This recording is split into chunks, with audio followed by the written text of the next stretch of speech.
Muy bien, voy a invitarles que abran sus Biblias en Lucas capítulo 5. Lucas capítulo 5 en la palabra del Señor. Lucas capítulo 5. Vamos a estar, hermanos, meditando, alabando al Señor. Amén, a través de la sagrada y bendita palabra del Señor. Amén. Él siempre nos ilustra, nos inspira, nos llena de fe a través de su palabra. Amén. Y hoy día, hermanos, queremos salir de este lugar, creo yo, motivados por la gracia y por el poder del Señor. Lucas 5. Tenemos, dice, aconteció que estando Jesús junto al lago de Genesaret, el gentío se agolpaba sobre él para oír la palabra de Dios. Y vio dos barcas que estaban cerca de la orilla del lago, y los pescadores, habiendo descendido de ellas, lavaban sus redes. Y entrando en una de aquellas barcas, la cual era de Simón, le rogó que apartase de tierra un poco, y sentándose enseñaba desde la barca a la multitud. Cuando terminó de hablar, dijo a Simón: boga mar adentro y echad vuestras redes para pescar. Respondiendo Simón le dijo: Maestro, toda la noche hemos estado trabajando y nada hemos pescado, mas en tu palabra echaré la red. Y habiéndolo hecho, encerraron gran cantidad de peces y su red se rompía. Entonces hicieron señas a los compañeros que estaban en la otra barca para que viniesen a ayudarles. Y vinieron y les llenaron ambas barcas de tal manera que se hundían. Viendo esto, Simón Pedro cayó de rodillas ante Jesús, diciendo: apártate de mí, Señor, porque soy hombre pecador, porque por la pesca que había hecho, el temor se había apoderado de él y de todos los que estaban con él. Y asimismo de Jacobo y de Juan, hijos de Zebedeo, que eran compañeros de Simón. Pero Jesús dijo a Simón: no temas, desde ahora seréis pescador de hombres. Amén. Señor amado, gracias te damos en esta hora, Padre Celestial. Te alabamos, Dios mío, y te exaltamos, Padre, porque tú eres digno, Señor, de toda alabanza, de toda gloria y de toda honra, Señor amado. Dios mío, bendice nuestras vidas, llénanos con tu gracia, con tu poder, con tu bendición. Dios mío, en el nombre de Jesús, alienta, Dios mío, nuestra alma. Atrevernos a creerte, Dios mío, aleluya, que esas cosas que se presentan a veces como casos imposibles para, amado, nuestra vida o que no podemos superar, Dios mío, en el nombre de Jesús, que podamos echar mano, aleluya, a la fe que tú has depositado en nuestros corazones para que ella crezca, Dios mío, viendo los prodigios y las maravillas que tú haces, Señor eterno, en nuestro entorno, Señor amado. Señor Jesús, gracias te damos en esta hora, Padre, porque cuanto tú eres digno de toda alabanza, gloria y honra, Padre. Gracias, Señor amado, en el nombre de Jesús. Amén y amén. Gloria al Señor. Gloria sea el nombre maravilloso de Cristo. Aleluya. Para ponernos en escena, hermanos, Jesús, que era oriundo de Nazaret, ¿recuerdan? Era nazareno. Se juntaban en el mar de Galilea, que era el mar, digamos, más fructífero que hay en Israel, a las orillas, porque era como una especie de escenario, como una especie de anfiteatro ideal para anunciar la palabra del Señor. Un lugar abierto, amén, donde el viento soplaba hacia la tierra. Entonces el predicador de turno se podía parar con espaldas hacia el mar y la gente podía escuchar perfectamente el mensaje. Ya esto era costumbre de Jesús, de ir allí a la playa y predicar la palabra del Señor. De hecho, si nosotros miramos el pasaje anterior del versículo 40 del capítulo 4, dice que ya esto era algo habitual. Jesús sanaba a los enfermos, liberaba a los oprimidos, amén, después de su mensaje. Siempre transmitía un mensaje práctico. El mensaje del Evangelio no es un mensaje ideológico. Tampoco es un mensaje filosófico. El mensaje del Evangelio es un mensaje práctico. Una vez que uno escucha la palabra del Señor, puede ponerla por obra en el nombre de Jesús. De esto se enorgullecía el escritor a Romanos. Recuerda que dice, no me avergüenzo del Evangelio, porque el Evangelio es poder de Dios. Poder de Dios. Es decir, el Evangelio, hermanos, es algo que podemos ponerlo en práctica. Puede haber resultados a raíz del mensaje predicado de la palabra del Señor. Y Jesús, comenzando su ministerio, iba cada vez a predicar allí la palabra del Señor. Y este era otro día donde Jesús iba hacia la orilla del mar y ya la gente estaba habituada de que cuando Jesús iba hacia la orilla del mar, seguramente vendría un mensaje poderoso de Dios. Y entonces dice que lo seguía una gran multitud. Dice el versículo 1, el gentío se agolpaba sobre él para oír la palabra de Dios. Amén. Esto ya era algo habitual. La gente sabía, Jesús se dirigía hacia el mar y la gente iba porque allí había palabra de Dios. Amén. Había un mensaje poderoso. La gente era liberada, la gente era sanada, la gente se encontraba con soluciones para sus dificultades y sus problemas. Y esto había recorrido ya la ciudad de Galilea y todo el mundo, hermanos, ya iba a escuchar la palabra del Señor. Pedro, como siempre, estaba al amanecer o a la mañana a las orillas del mar de Galilea después de llegar de una pesca. Sabía quién era Jesús y sabía la motivación por la cual la gente se juntaba allí en la orilla del mar. Y en esta oportunidad, Jesús, que conoce todos nuestros corazones. Amén. Esta es una cosa maravillosa. Dios nos conoce, hermanos, perfectamente quiénes somos. Aún siendo creyentes o no creyentes, aún, hermanos, siendo personas apasionadas por el Evangelio o no tan apasionadas, Dios conoce nuestro corazón, sabe quiénes somos. Jesucristo, hermanos, sabía quién era Pedro. Y en este momento, hermanos, lo involucra en la conversación, lo involucra, digamos, en el mensaje, diciéndole, bueno, Pedro, préstame la barca, que voy a ir un poquito hacia adentro del mar para que la gente pueda escucharme mejor. Y Pedro seguía con su tarea, que era lavar las redes junto con sus socios. Estaban allí lavando las redes después de una frustrante noche de pesca. Una frustrante noche de trabajo, porque no habían encontrado resultado alguno a su esfuerzo. Amén. Hablando de frustración, hermanos, esta es una de las frustraciones más grandes, ¿verdad? Que uno trabaje y no gane nada. ¿Alguna vez le pasó? Hay momentos frustrantes en la vida, hermanos, pero esto es uno de los buenos, de esos buenos momentos de frustración, cuando uno trabaja y dice, bueno, ahora voy a cobrar el salario y no llega nada. O no llega la fecha, o se atrasa el salario. Amén. O no cobra lo que pensaba que tenía que cobrar. Y la frustración viene a la cabeza. ¿Qué fue lo que pasó? Porque, bueno, esa fue una de esas noches para Pedro. Invirtieron para salir a pescar en carnada, en preparativo de las redes, algo en lo que era su oficio y eran expertos, eran profesionales en esto. Invirtieron y estuvieron toda la noche en el mar. Y como resultado de su esfuerzo, trajeron absolutamente nada. Esta gente estaba frustrada, hermanos, estaba desanimada. Estaba lavando las redes, pero vio cuando uno hace algunas cosas, pero con un poquito de bronca, ¿no? Y estaban lavando las redes allí, hermanos, con este sentimiento en su corazón, porque era frustrante el no haber podido conseguir el alimento para su familia. Y Jesús le dice, bueno, llévame un poquito hacia adentro, que quiero predicar la palabra del Señor. Quiero predicar el Evangelio, quiero predicar las Sagradas Escrituras, quiero predicar las buenas nuevas. Y como cada mañana, ya hace algún tiempo, Jesús comienza a anunciar la palabra de Dios. Comienza a anunciar el Evangelio.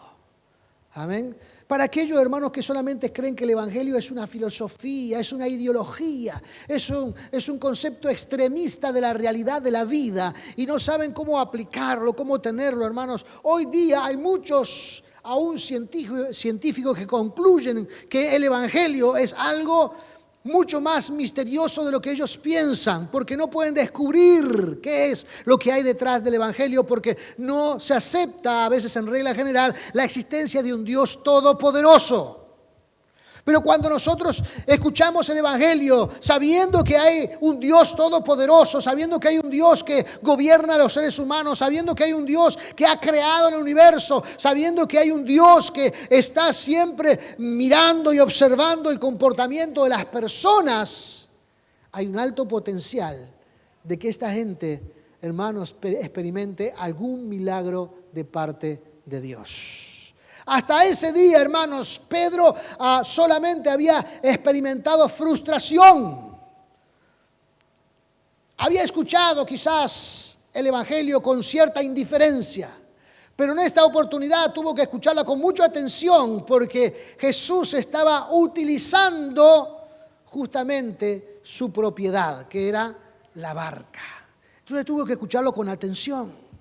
Seguramente le llamó la atención, hermanos, que Jesús lo nombrara a través de su nombre y le pidiera algo. Seguramente, hermanos, algo despertó en curiosidad en su corazón. Y cuando Jesús, hermanos, termina de predicar, dice, bueno, ahora viene la acción, porque un mensaje tiene que aplicarse en la vida, porque un mensaje tiene que traer resultados, porque un mensaje del Evangelio creído y depositado en un corazón con fe tiene que traer resultados. Ahora hay que ir al mar y tirar la red otra vez y sacar una gran pesca. Hermano, el acto de fe es un acto muy poderoso. Es un acto muy poderoso. Que a veces los propios cristianos no estamos dispuestos a llevarlo adelante. Porque nos da cierta vergüenza a ver si no funciona. A ver si cuando oro por alguien no se sana. A ver si cuando oro por alguna necesidad no aparece la solución. En algunos casos, algunos tienen experiencia de que cuando oraron, en vez de que la cosa haya avanzado o mejorado, se perjudicó, se malogró. Y a ver si a través de la oración tengo una experiencia negativa. Pero eso está, hermanos, a través de la vista o de la visión o del concepto del ser humano. Porque nosotros siempre analizamos las cosas en lapsos cortos. En lapsos cortos. En este caso, hermanos, Pedro estaba analizando su experiencia de haber ido ya al mar, haber pasado toda la noche y no haber tenido resultados. Él balsaba su experiencia, por eso le dice versículo número 5, respondiendo Simón le dijo, maestro, toda la noche hemos estado trabajando y nada hemos pescado. Toda la noche, un análisis rápido de su experiencia, de su profesionalismo, un análisis rápido de lo que él había vivido y concluye rápidamente diciendo, no hay oportunidad en esto. Y a veces, hermanos, cuando uno es desafiado por el Señor para poner en acción o poner en forma práctica la obra de Dios en nuestras cosas cotidianas, nos surge el temor. ¿Será que esto funciona? Recuerdo a un chico en la ciudad de Rocha, era casado, tenía 2 hijos y había quedado sin trabajo. Él era albañil, finalista, trabajaba, era excelente en lo que hacía, pero había quedado sin trabajo. Y como padre de su familia y nuevo en la fe, había entrado como en una situación, digamos, de preocupación extrema. ¿Qué voy a hacer ahora? ¿Qué le voy a llevar de comer a mi familia? Mis hijos, comienzan las clases. ¿Con qué voy a comprar los útiles? Y recuerdo que fue a casa y golpeó la puerta y me pidió, pastor, y me contó toda la situación y le dije, vamos a orar. Vamos a orar. Y oramos en casa, hicimos una oración sencilla, no muy larga, una oración común, como la que hacen ustedes. Porque algunos piensan que hay que hacer alguna oración extraordinaria cuando se pide algo a Dios. O que hay algunas palabras que suenan en el cielo con un tono mágico.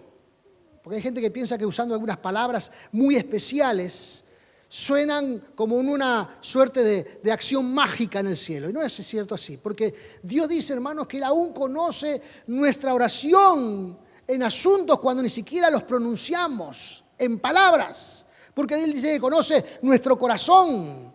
Él conoce las intenciones de nuestra vida. Entonces, cuando pensamos de esta manera, en realidad Dios puede llegar a conocer nuestra oración antes que la digamos. Así que no se esfuerce a la hora de orar. Simplemente hable con el Señor. Y hicimos una simple oración y le digo, bueno, Dios te va a bendecir, Dios va a hacer alguna cosa, Dios va a obrar de alguna manera. Y él salió con la cabeza baja, subió en su bicicleta y se fue para su casa. A la hora y poquito estaba de vuelta en casa. Y digo, hola Jorge, ¿cómo te va? ¿Andas bien? Bien, dice, bien. Y dice, ¿sabe una cosa, pastor? La oración funciona. ¿Qué pasó, Jorge?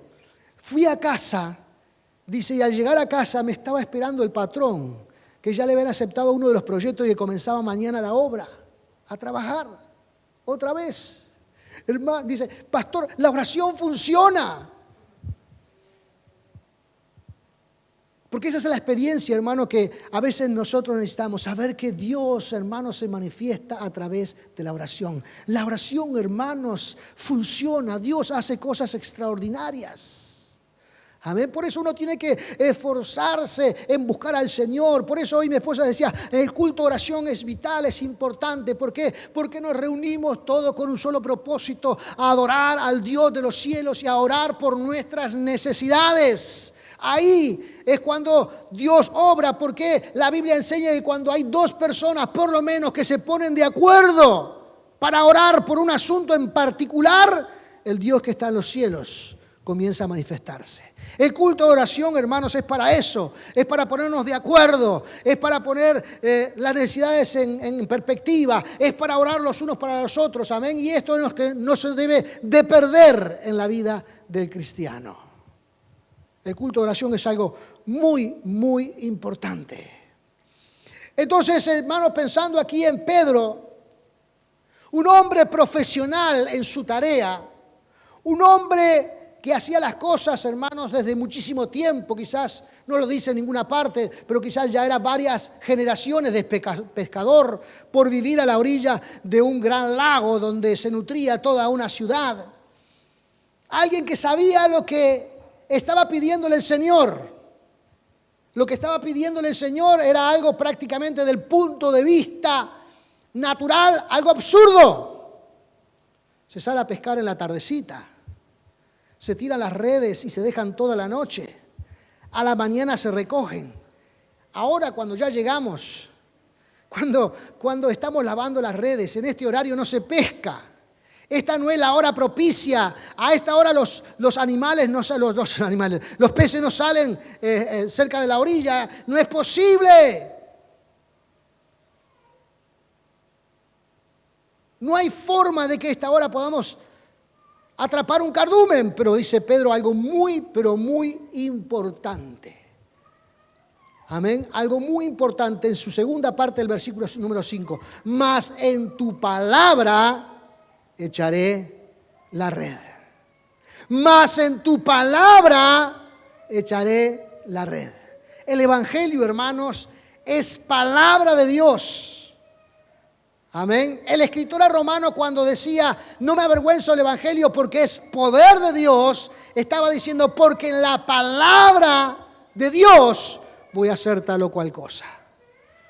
En él hay poder sobrenatural. Amén. Esto hace, hermanos, que un hombre doble sus rodillas ante un milagro extraordinario que proviene de parte de Dios. Porque Pedro, con toda su maestría sobre la pesca, ve que en el horario menos oportuno, sin los preparativos necesarios, sin las cosas como se deben de hacer, fue en el nombre de Jesús, tiró la red y atrapó, hermanos, un cardumen tan grande que llenó la barca de él y la de sus socios. Llenó la barca de él y la de sus socios. Esto, hermanos, le hizo le hizo repensar todo lo que Pedro tenía en su vida, tanto desde el punto de vista natural como espiritual. Lo hizo repensar y seguramente en ese momento, hermanos, la cabeza de Pedro recorrió toda la vida que él había llevado. Y cuando la puso enfrente de esa escena, se dio cuenta que él no era digno de estar presenciando un milagro del cielo. Él no era digno para estar parado delante del maestro. Él no era digno, dice, yo soy un hombre pecador, soy un hombre, cotidiano, soy un hombre que hago las cosas a mi manera, soy un hombre que no pienso demasiado en lo espiritual, soy un hombre que vivo según mis fuerzas, soy un hombre que ni siquiera pienso en Dios en ningún momento de mi vida. Entonces en este momento no soy digno de estar enfrente de un milagro como este. Amén. Porque eso es lo que nos produce a veces un milagro, ¿verdad? El asombro de ver lo sobrenatural delante nuestro. El asombro de ver, hermanos, el poder de Dios manifestándose. El asombro, hermanos, de lo que Dios puede hacer cuando obedecemos su palabra. Y podemos nosotros analizarlo y podemos nosotros especular sobre el momento, pero lo cierto es, hermanos, que todo lo que Pedro había construido en su vida se vino abajo en ese simple hecho de poner en práctica el mensaje de la palabra de Dios en un momento puntual de su vida y verlo con sus propios ojos. Eso quebró definitivamente su forma de pensar, sus ideologías, sus formas de actuar. Estaba sin duda alguna ante un evento que no se podía explicar, porque él era un profesional del asunto. Él sabía lo que estaba pasando. Justamente Jesús hace este milagro, hermanos, para que aquellas personas que podían analizar el milagro podían decir realmente esto es algo sobrenatural, porque esto no puede acontecer de esta manera. Y Pedro estaba allí como un profesional para avalar que las cosas no funcionan en la vida natural de esta manera. Entonces todo el mundo podía concluir, esto es un milagro de parte de Dios. Así Dios actúa, así Dios opera, así Dios hace las cosas, amén, de forma sobrenatural para que podamos ver con nuestros ojos su gloria y su poder en el nombre de Jesús. El mundo de Pedro, hermanos, quedó de cabeza. El mundo de Pedro, hermanos, se había desbaratado en unos segundos. La concepción de vida que había llevado adelante por su cultura, por su familia, por su entorno, hermanos, estaba en un cuestionamiento muy real por lo que estaba pasando delante de él. Y Dios es lo que hace con el hombre natural. Le cuestiona su vida natural. Amén. Para que comience a abrir su corazón a lo sobrenatural. Pedro en ese momento, hermanos, no se preocupó ni por los peces, no se preocupó ni por la gran pesca, no se preocupó por el capital que significaba en valor monetario toda esa pesca. Pedro cayó de rodillas delante de la presencia del Señor. Pedro, hermanos, se dio cuenta de que estaba delante de Jesucristo, el Hijo de Dios, el Dios Todopoderoso, y que tenía una oportunidad única para entrar en ese mundo espiritual.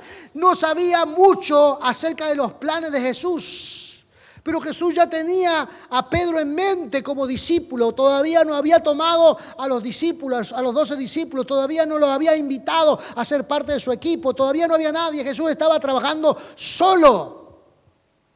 Pero tenía en mente a Pedro para que se transformara en un discípulo del Señor. Pedro no lo sabía. Simplemente, hermanos, Pedro cayó de rodillas. Cayó de rodillas porque vio que delante de él se estaba produciendo un gran milagro. Un gran milagro. Hay gente que necesita ver. Y hay gente a quien Dios le muestra. Amén.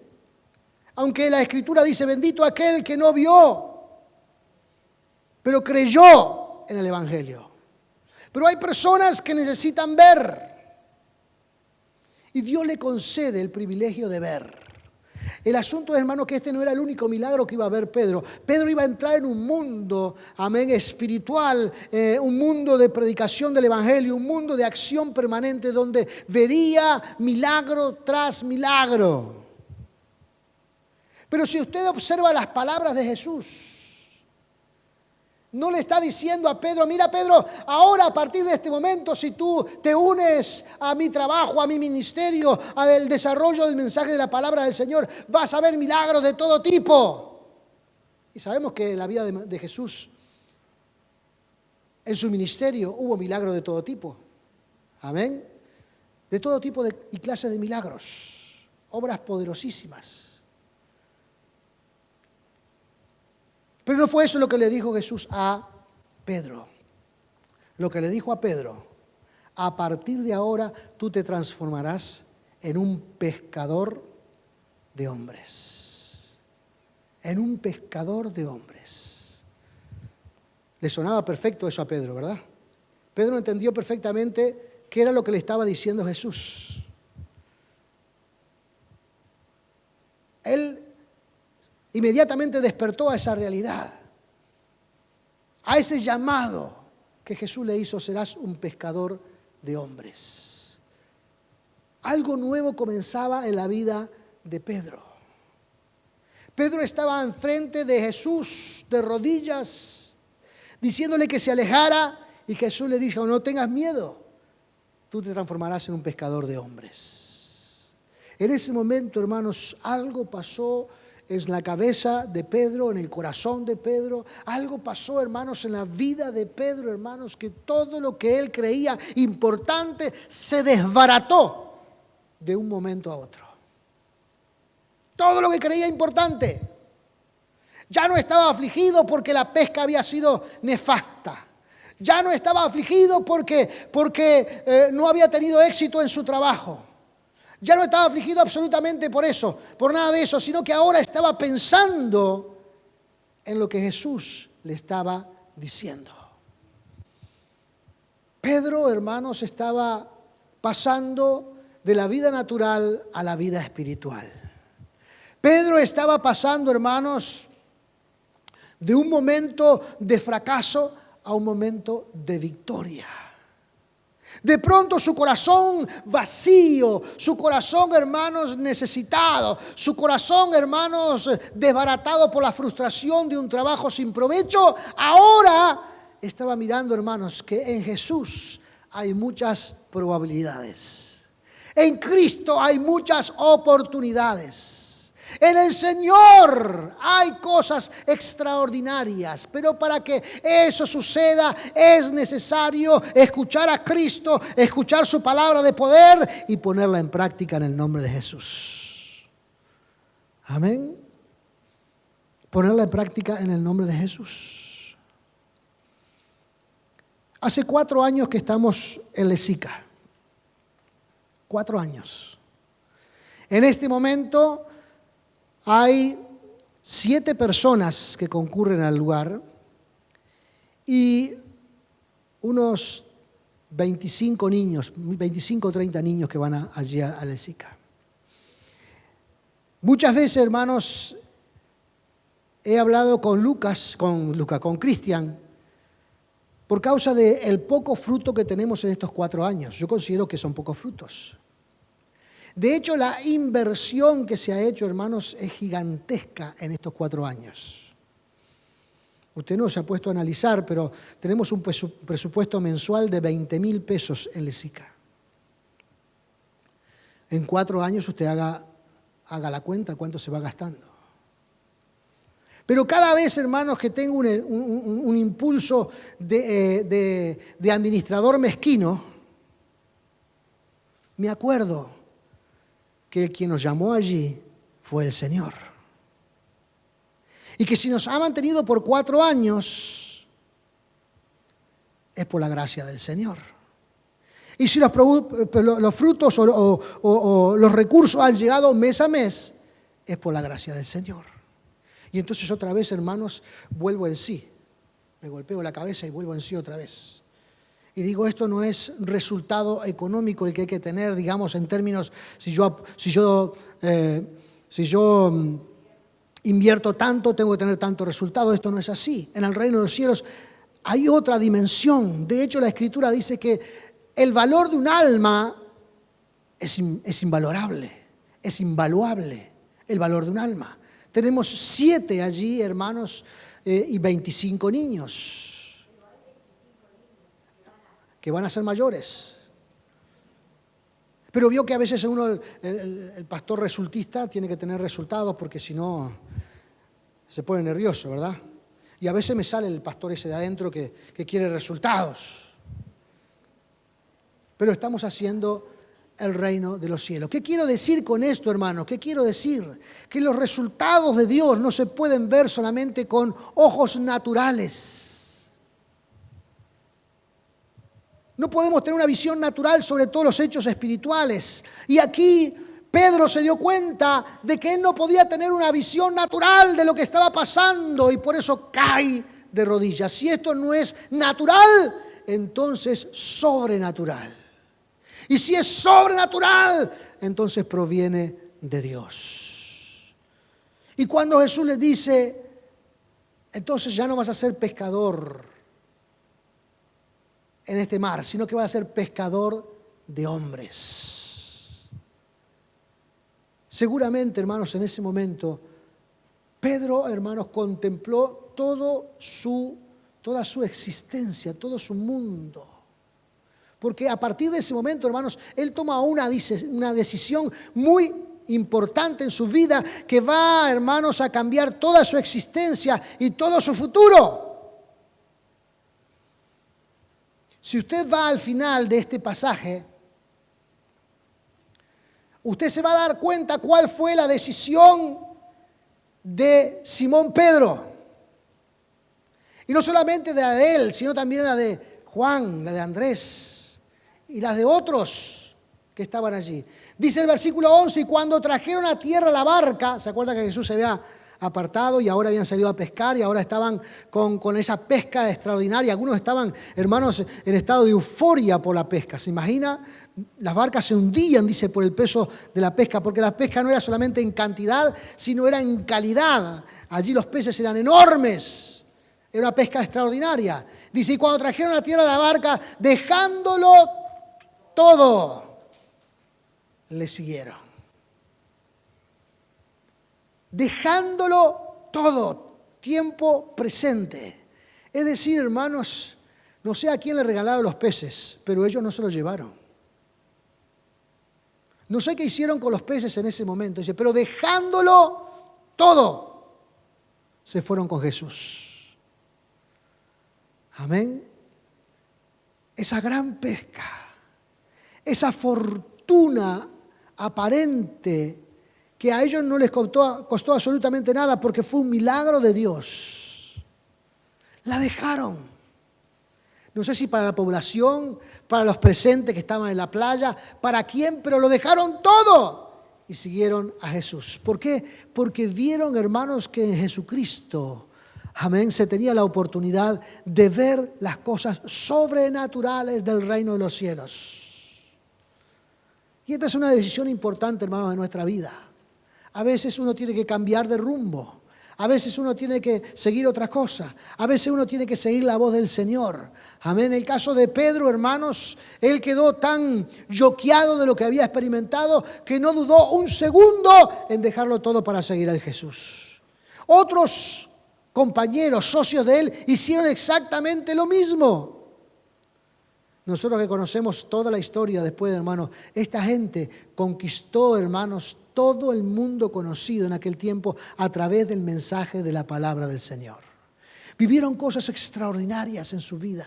Experimentaron la gracia y el poder de Dios. Amén. ¿Se acuerdan 2 de estos hombres cuando estaban entrando en el templo de la Hermosa? ¿Se acuerdan? Jesús ya había muerto, ya había resucitado. era una de las primeras fiestas para entrar o para orar. Iban a orar y estaba el paralítico allí, Hechos capítulo 3. El paralítico enfrente de la puerta de la hermosa. Esta gente, hermanos, que ya no vivía por la economía ni vivía por el dinero que podían tener, le dijo, cuando el paralítico les pide algo, le dijo, no tengo plata ni oro, pero lo que tengo te doy. Levántate y anda. Y aquel hombre saltó de los pies después de ser un paralítico en toda su vida. Saltó, dice, hermanos, y alababa y glorificaba el nombre del Señor. Eso fue lo gratificante para Pedro. Amén.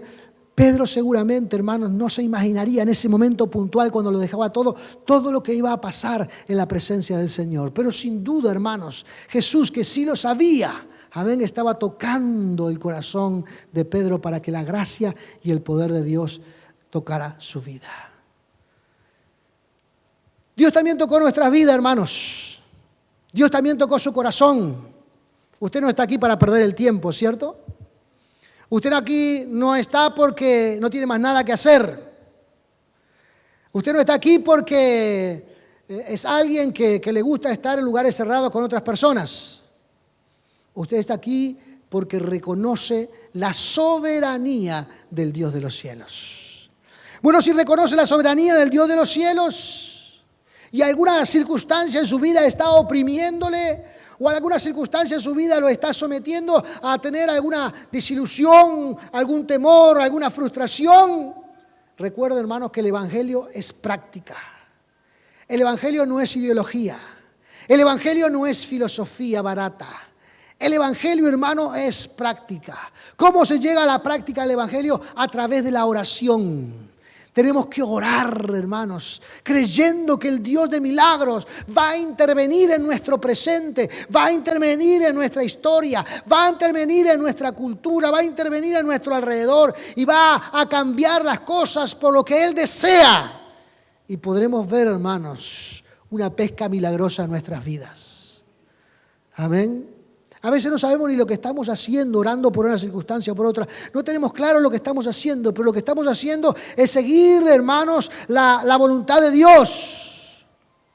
A veces nos metemos en algunas cosas para hacer que no sabemos bien lo que vamos a hacer, pero estamos allí porque una puerta se abrió y Dios nos ha empujado a ese lugar y creemos que Dios va a sacar algo interesante de ese lugar. Ahora el 18 de abril, hermano, vamos a hacer algo que nunca hemos hecho. Tocar con el grupo de alabanza en un lugar que no es la iglesia. Primera vez. Dios abrió esa puerta en un teatro que está allí en Carrasco. Dios abrió esa puerta, no sabemos ni lo que vamos a hacer es lo que vamos a hacer, lo que hemos hecho hasta ahora. Cantar al Señor de los cielos. Adorar al Señor de los cielos. Amén. Nos metemos por la puerta que Dios nos ha abierto. Y creemos que Dios va a sacar algo bueno de esas situaciones para que se glorifique y sea exaltado el nombre del Señor. El Evangelio, hermanos, es una práctica presente. El Evangelio es algo comprobable. El Evangelio es algo que podemos llevar adelante en nuestra vida. Tenemos que dejar y soltar la fe que Dios ha depositado en nuestros corazones para que se manifieste el poder sobrenatural de Dios. No tenemos que tener miedo. No tenemos que tener vergüenza. No tenemos que tener temores. Dios es el que ha comprometido su palabra. Amén. No nosotros. Esa no es nuestra palabra. Por eso Pedro le dijo, en tu palabra, esta no es mi locura, esta es tu locura. Para hacerlo claro a nuestro tiempo, ¿verdad? Pedro le está diciendo, esto no es...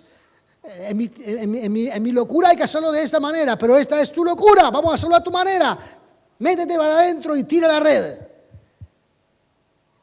Y hermanos, entendió cómo se mueve la mano poderosa del Señor. ¿Qué necesitamos nosotros de parte de Dios? ¿Qué queremos nosotros para nuestra vida espiritual? ¿Dónde está nuestra frustración? ¿Dónde está nuestro desánimo?